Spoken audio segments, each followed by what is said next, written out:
اچھا جی قبر میں چلے گئے، کتنے سوال ہوتے ہیں قبر میں؟ بولے کتنے سوال ہوں گے؟ اللہ آپ کو خوش رکھے، 3 سوال ہوں گے۔ پہلا کیا ہے؟ تیرا رب کون ہے؟ میں مثال دینے لگا ہوں، کسی نے انکار کر دیا، کہنے لگا ہا ہیتا لا ادری، میں نہیں جانتا۔ تو اللہ کو نہیں مانتا تو چاہیے نا رب جہنم میں ڈال دے، اور اللہ نے دوزخ میں نہیں ڈالا، نہیں ڈالا۔ ابھی دوسرا سوال پوچھو، ماں دینوں کا، تیرا دین کیا ہے؟ ہا ہیتا لا ادری، کافر ہے، منافق ہے، فاسق ہے، کہتا ہائے افسوس میں نہیں جانتا۔ چاہیے تھا نا دین نہیں جانتا دوزخ میں ڈالا جائے، لیکن اللہ ابھی دوزخ میں، ابھی جہنم کا گڑھا نہیں بنی۔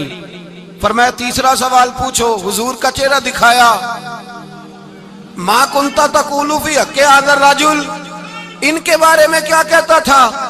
اس نے کہا میں نہیں جانتا۔ اللہ نے فرمایا تو میرے نبی کو نہیں جانتا، پکڑو اس کو جہنم میں داخل کر دو۔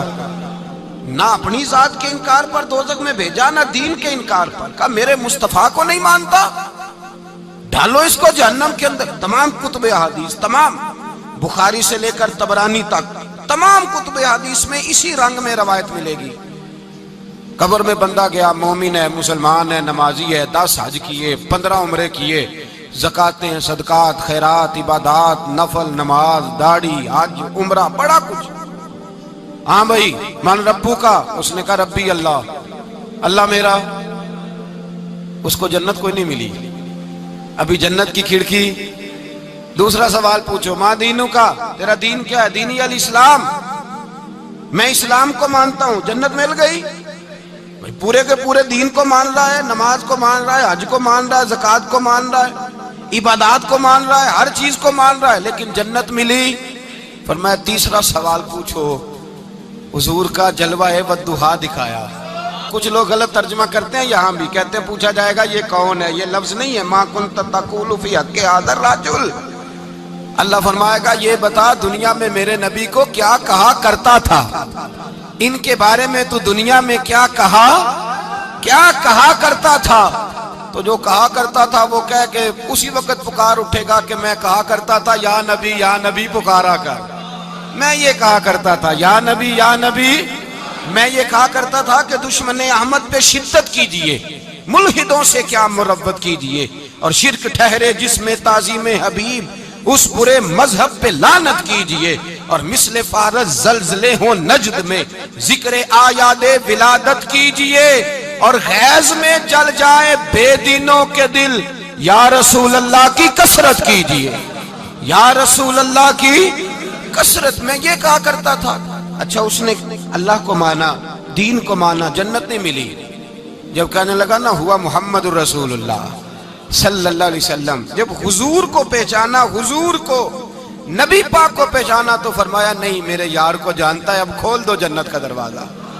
تو بھائی مغز قرآن، روح ایمان، جان دین، ہست حب رحمت للعالم، حضور کی محبت اصل ہے دین کی۔ قرآن مجید سورہ توبہ آیت نمبر 24، کوئی تفسیر نہ آپ پڑھیں، صرف اس آیت کا ترجمہ پڑھیں، خالی ترجمہ، اور ایک ایک بات کو اللہ تبارک و تعالیٰ نے بالتفصیل بیان کیا۔ فرمایا کل ان کان آباؤکم، اے محبوب آپ ان سے فرما دے اگر تمہارے باپ، وابناؤکم تمہارے بیٹے، واخوانکم اور تمہارے بھائی، وازواجکم تمہاری عورتیں، وعشیرتکم تمہارا کنبہ، تمہارا خاندان، واموال اقترفتموہا اور تمہارے کمائی کے مال، ذرا گنتے جائیے چیزوں۔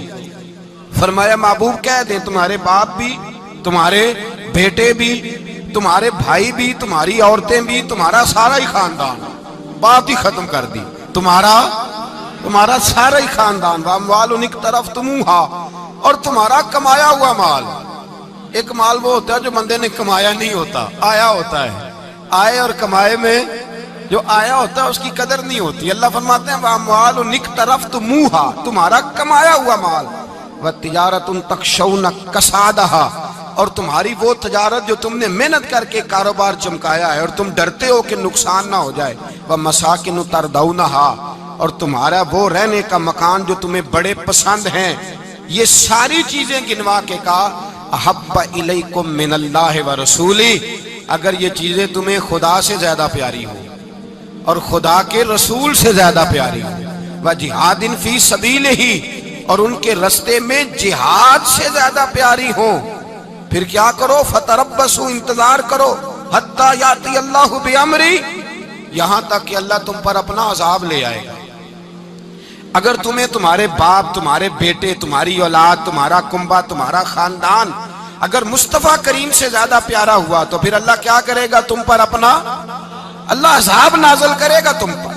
اگر یہ چیزیں تمہیں خود رسول پاک نے بیان کیا، اور لفظ انداز دیکھیے حدیث پاک کا، لا یؤمن احدکم حتی اکون احب الیہ من والدہ وولدہ، تم میں سے کوئی اس وقت تک مومن ہی نہیں ہو سکتا جب تک میں اسے اس کے ماں باپ اور اس کی اولاد والناس اجمعین، اور بات ہی ختم کر دی، فرمایا جب تک سب لوگوں سے بڑھ کر مجھ سے پیار نہ کرے اتنی دیر تک مومن ہو سکتا۔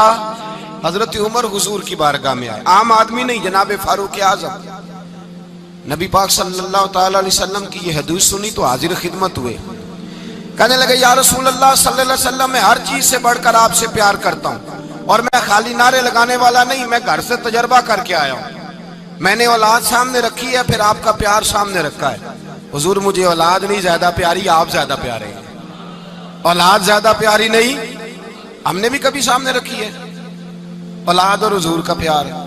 جی میں حدیث پاک بیان کر رہا تھا تو روک گیا ہوں اچانک ہی، رکھی ہے کبھی سامنے؟ جی اگر رکھی ہوتی نا تو بیٹے کو پہلے بٹھا کے اس کو کہتے بیٹے پہلے قرآن سیکھ، پہلے حضور کا فرمان سیکھ۔ بیٹا جیسے ہی بڑا ہوتا کونپلیں داڑھی کی نکلتی، اگر حضور سے پیار ہوتا تو اماں اسے کہتی بیٹا داڑھی نہ مڑانا، یہ مصطفیٰ کا طریقہ ہے۔ اگر نبی پاک سے محبت ہوتی نا میرے بھائی، اگر کامل پیار ہوتا تو ابا جی نصیحت کرتے کہ بیٹا خبردار داڑھی چھوٹی بھی نہ کرانا، یہ رسول اللہ کی سنت ہے۔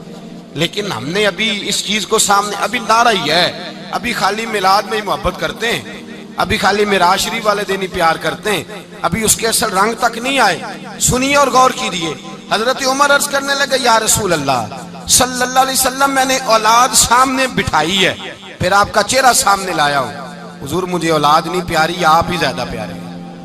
پھر عرض کی حضور میں نے کل کمائی، کل جمع پونجی لا کے اپنے سامنے رکھی ہے، مجھے مال پیارا نہیں، آپ زیادہ پیارے ہیں۔ یا رسول اللہ صلی اللہ علیہ وسلم، میں نے ماں باپ کے چہرے سامنے رکھے ہیں، بہن بھائیوں کو رکھا ہے، رشتہ داروں کو رکھا ہے، دوستوں یاروں کو رکھا ہے، مجھے وہ نہیں پیارے، آپ پیارے۔ اور حضور پھر میں نے اپنا علاقہ اور قبیلہ بھی سامنے رکھا ہے، حضور مجھے وطن سے پیار نہیں، آپ سے پیار ہے۔ اور محبوبہ حد ہو گئی، میں نے اپنی عزت بھی سامنے رکھی ہے، عزت بھی، لیکن محبوبہ مجھے عزت نہیں پیاری، آپ زیادہ پیارے ہیں۔ حق پسند لوگ تھے، سچی بات کرنے والے۔ حضرت عمر کہنے لگے یا رسول اللہ صلی اللہ علیہ وسلم، پھر میں نے اپنے نفس کو، اپنی جان کو، اپنی روح کو سامنے رکھا ہے، مجھے لگتا ہے کہ جان مجھے زیادہ پیاری ہے، یہ نہیں کہا کہ زیادہ پیاری ہے، مجھے سمجھ رہے ہیں بات کو، مجھے لگتا ہے کہ جان مجھے آپ سے۔ میرے رسول پاک نے دست مبارک اٹھایا اور جناب عمر کے سینے پہ مارا، فرمایا عمر جا، ابھی تو تیرا ایمان ہی مکمل نہیں ہوا، اگر تو اپنی جان سے بڑھ کر مجھ سے پیار نہیں کرتا تو تیرا ایمان مکمل ہے، تیرا ایمان مکمل ہے، تیرا ایمان مکمل۔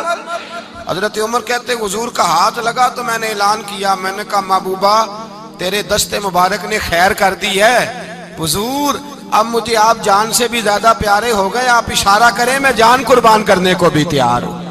آپ مجھے، اصل میں نا ٹی وی پہ بیٹھتا ہے ایک اینکر بیچارہ جو 3 لاکھ روپیہ تنخواہ لیتا ہے یا 6 لاکھ، اس نے حق حلال کرنی ہوتی ہے اپنی کمائی، ٹی وی پہ بیٹھا ہے بیچارہ، نہ اس کو دین کے حروف ابجد کا پتہ ہے، وہ ٹی وی پہ بیٹھا ہے، اب جس پارٹی سے پیسے لیتا ہے اس کا وہ نمک خاری کا حق ادا کرتا ہے۔ کہتے جی حضور نے اپنے دشمن کو معاف کیا ہے، مولوی سخت بات کرتے ہیں، حضور نے اپنے دشمن کو، آپ کسی پارٹی کے لیڈر کے خلاف دوسری پارٹی کا بیان کبھی سنیں، اس لیڈر سے پیار کرنے والے اتنی اتنی لمبی زبانیں کھول کے ٹی وی پہ آ جاتے ہیں، اور وہ لفظ جو میڈیا پر اور اسمبلی میں ویسے ہی قانون کا حصہ نہیں وہ بھی بول دیے جاتے ہیں۔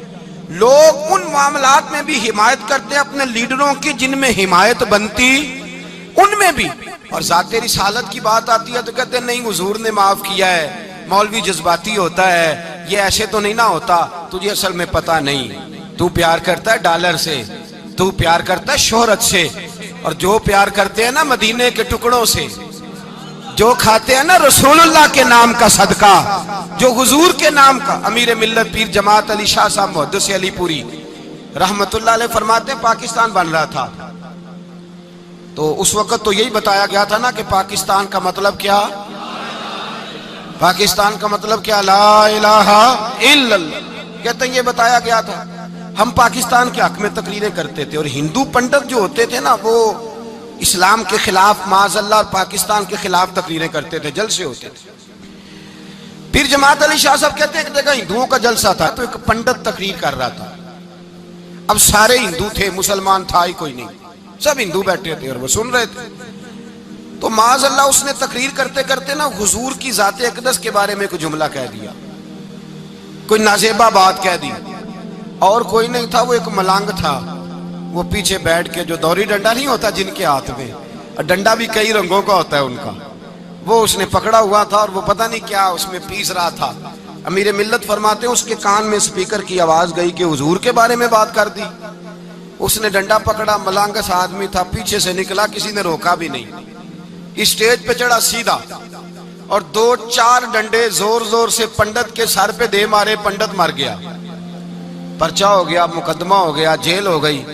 امیر ملت کہتے ہیں میں جیل میں ملنے گیا، میں جیل میں، دیکھے بندہ ان پڑھ تھا، بات بڑی پڑی کر گیا۔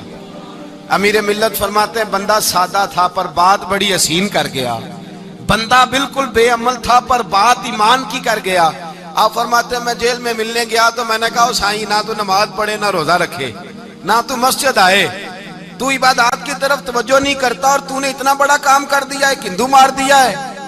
تو پیر صاحب کہتے ہیں میری طرف دیکھ کے نا پنجابی میں بولا، کہنے لگا پیر جی مینوں تے سیدھے لفظ بھی کوئی نہیں آوندے، مینوں کی پتا جے سیدھے لفظ بھی کوئی، مینوں نہیں پتا میرا درجہ کی ہے۔ پیر صاحب میں نماز نہیں پڑھدا میری غلطی ہے، روزہ نہیں رکھدا ہے میری غلطی ہے، میں عبادت نہیں کردا میری غلطی ہے، پر پیر صاحب یہ تو نہیں نہ ہو سکتا کہ میرے سامنے کوئی میری اچھی تے سچی سرکار دی بے ادبی کر کے لنگ جائے۔ لفظ بڑے کمال کہہ گیا، کہنے لگا پیر صاحب میں گناہگار ہوں پر اپنے نبی کا غدار نہیں ہوں۔